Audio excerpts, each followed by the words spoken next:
Puluhan rumah dan kebun kopi warga di Kabupaten Bener Meriah terancam amblas ke sungai akibat abrasi Sungai Das Pesangan yang terus meluas.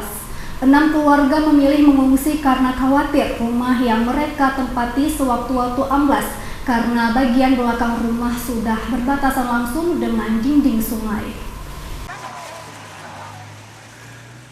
21 rumah warga Kampung Jamur Ujung, Kecamatan Wih Pesam, Kabupaten Bener Meriah terancam amblas ke sungai akibat abrasi daerah aliran Sungai Das Krung Pesangan terus meluas.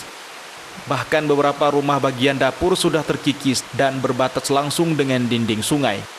Menurut keterangan warga setempat, kondisi seperti ini sudah berlangsung lama.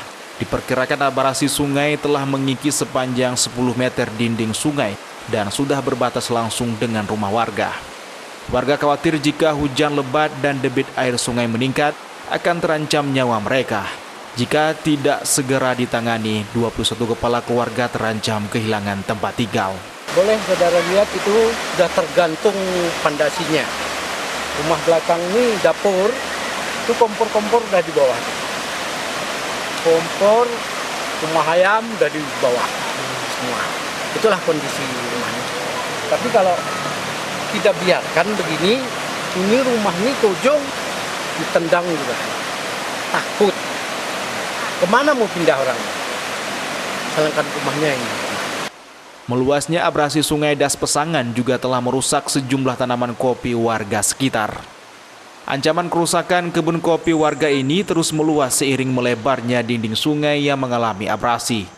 Kepala Badan Penanggulangan Bencana Daerah Kabupaten Bener Meriah mengatakan telah melaporkan kondisi ini ke Balai Wilayah Sungai atau BWS Sumatera 1 Aceh untuk segera menangani persoalan tersebut.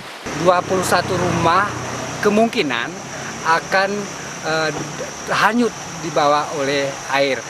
Tapi sampai kami ke lokasi itu ada 6 unit sudah penduduk tidak lagi berani di rumah, mereka mengungsi ke rumah tetangga.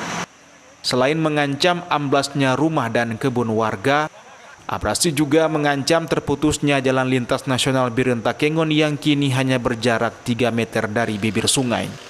Dari Kabupaten Bener Meriah, Yusradi, iNews melaporkan.